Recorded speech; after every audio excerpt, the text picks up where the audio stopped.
Hello friends, welcome to soccers heaven. ఈరోజు మనం చెన్నై సాంబార్ పౌడర్ని ఇంట్లోనే ఎలా తయారు చేసుకోవాలో చూద్దాము.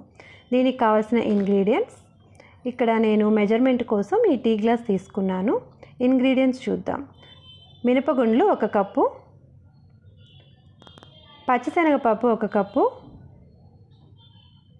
ధనియాలు 3 కప్పులు, ఎండు కొబ్బరి సన్న ముక్కలుగా చేసి 1 కప్పు, ఎండు మిరపకాయలు 20 నుంచి 25, జీలకర్ర 2 టేబుల్ స్పూన్స్, మెంతులు 1 టేబుల్ స్పూన్, మిరియాలు 2 టేబుల్ స్పూన్స్,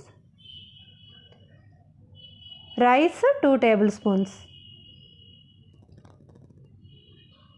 ఇంకా ఇంగువ 1/2 స్పూను.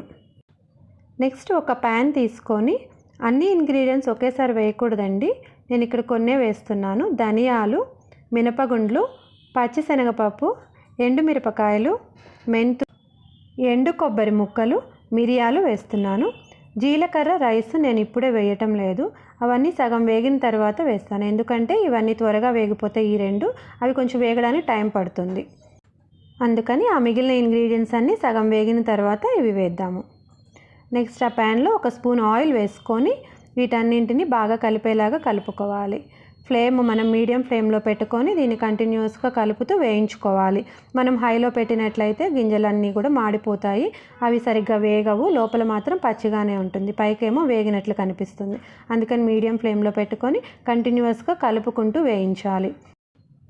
ఇవి ఇలా కలుపుతూ వేయించడం వల్ల మనకు గింజలు అన్నీ కూడా చాలా ఈవెన్గా ఫ్రై అవుతాయి. ఇవి దాదాపు ఆల్మోస్ట్ సగం వేగాయండి. ఇప్పుడు మనం ఇందులో జీలకర్ర, రైస్ యాడ్ చేస్తున్నాను. రైస్ యాడ్ చేయడం వల్ల ఏంటంటే ఈ సాంబార్ మనకి కొంచెం చిక్కగా తయారవుతుంది. పైన వాటర్ తేరుకోవడం అలా ఉండకుండా సాంబార్ మొత్తం చిక్కగా మనం హోటల్లో సాంబార్ లాగా వస్తుంది. తమిళనాడులో మిరియాలు ఎక్కువగా వాడతారు. మనం ఈ సాంబార్ పొడిలో మిరియాలు వేయటం వల్ల సాంబార్కు ఒక మంచి ఫ్లేవర్ యాడ్ అవుతుంది. ఈ గింజల్ని ఇలా కంటిన్యూస్గా కలుపుకుంటూనే ఉండాలి. ఇవన్నీ వేగిన తర్వాత ఇప్పుడు మనం ఇవన్నీ వేగిపోయాయి కదా, మనం స్టవ్ ఆఫ్ చేసేసుకొని దీనిలో చివరగా 1/2 స్పూను ఇంగువని యాడ్ చేసుకోవాలి.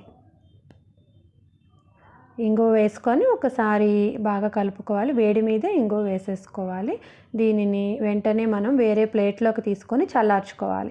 మనం ఆ బాండీలో ఎంత స్టవ్ ఆఫ్ చేసినా కూడా ఆ బాండీలో అలాగే ఉంచకూడదు, ఎందుకంటే అడుగున వేడి ఉంటుంది కాబట్టి దానికి అడుగునున్న గింజలన్నీ కూడా నల్లగా మాడిపోతాయి. అందుకని వెంటనే మనం సపరేట్గా తీసేసుకోవాలి. ఒక ప్లేట్లోకి తీసుకొని దీన్ని చల్లారి పెట్టుకోవాలి. ఇది బాగా చల్లారిన తర్వాత పొడిగా ఉన్న మిక్సీ జార్ తీసుకొని ఈ గింజలన్నీ అందులో వేసుకొని మెత్తగా పౌడర్ లాగా చేసుకోవాలి. అంతేనండి, మనకి చెన్నై సాంబార్ పౌడర్ తయారైపోయింది. ఈ పౌడర్ని ఉపయోగించి మనం సాంబార్ చేసినట్లయితే సాంబార్ చాలా చిక్కగా హోటల్లో సాంబార్ లాగా వస్తుంది, ఇంకా చాలా రుచిగా కూడా ఉంటుంది.